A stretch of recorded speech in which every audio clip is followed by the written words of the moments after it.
அனைவருக்கும் வணக்கம். நான் இப்பொழுது கல்விக்கண் திறந்த காமராஜர் அவர்களை பற்றி பேச போகிறேன். காமராஜர் அவர்கள் 1903 ஜூலை மாதம் 15 விருதுநகரில் பிறந்தார்.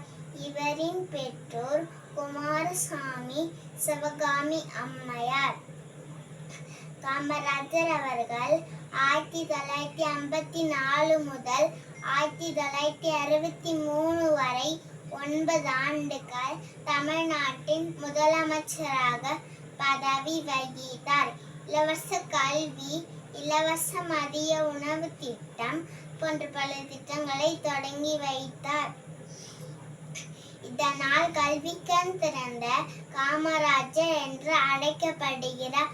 அணைகள், தொழிற்சாலைகள், மின் திட்டங்கள் போன்ற பல திட்டங்களை தொடங்கி தமிழ்நாட்டை வளமாக்கினார்.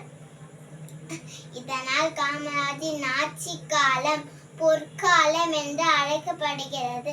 காமராஜர் அவர்கள் அக்டோபர் மாதம் 2 மண்ணில் புதைந்தாலும் நம்மில் மறையவில்லை.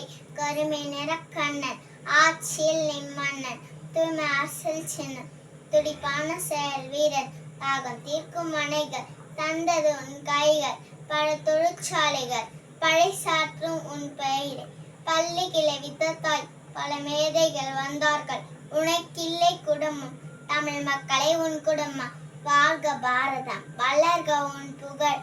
நன்றி.